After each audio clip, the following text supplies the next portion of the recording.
आज हम ये समझने वाले हैं कि भारत ने अपने लाखों गांवों को शासन करने की शक्ति असल में दी कैसे।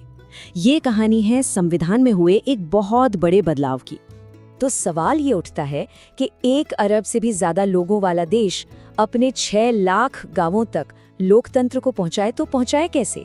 इसका जवाब मिलता है भारत के संविधान में हुए एक क्रांतिकारी बदलाव में। तो बात शुरू होती है बिल्कुल शुरुआत से।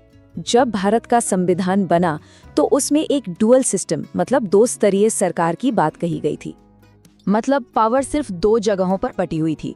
एक तरफ थी केंद्र सरकार जो देश के बड़े बड़े मामले देखती थी जैसे डिफेंस और विदेश नीतियां, और दूसरी तरफ थी राज्य सरकारें जिनके पास पुलिस और पब्लिक हेल्थ जैसे मुद्दे थे।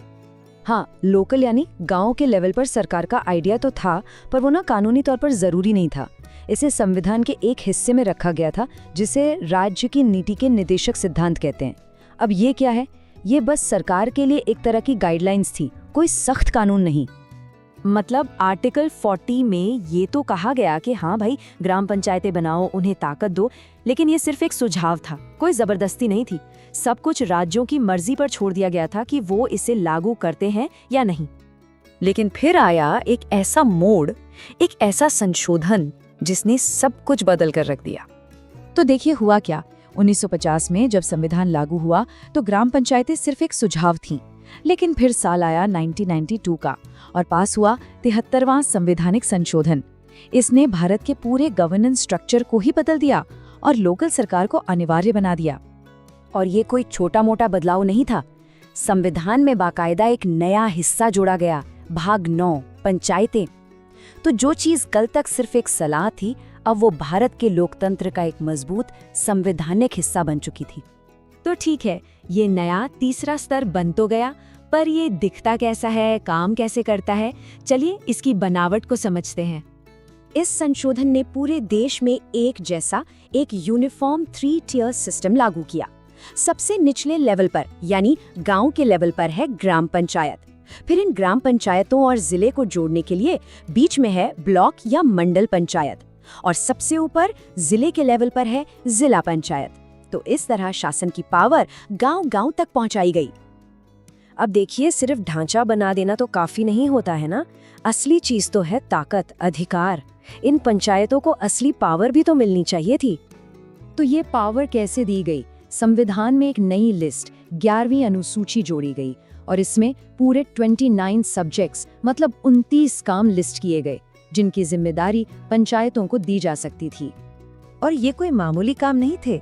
इसमें खेती बाड़ी, पानी का मैनेजमेंट, गांव में घर बनवाना, पीने का पानी, सड़कें, हेल्थ, साफ सफाई, मतलब वो सारे जरूरी मुद्दे शामिल थे जो सीधे सीधे गांव वालों की जिंदगी पर असर डालते हैं।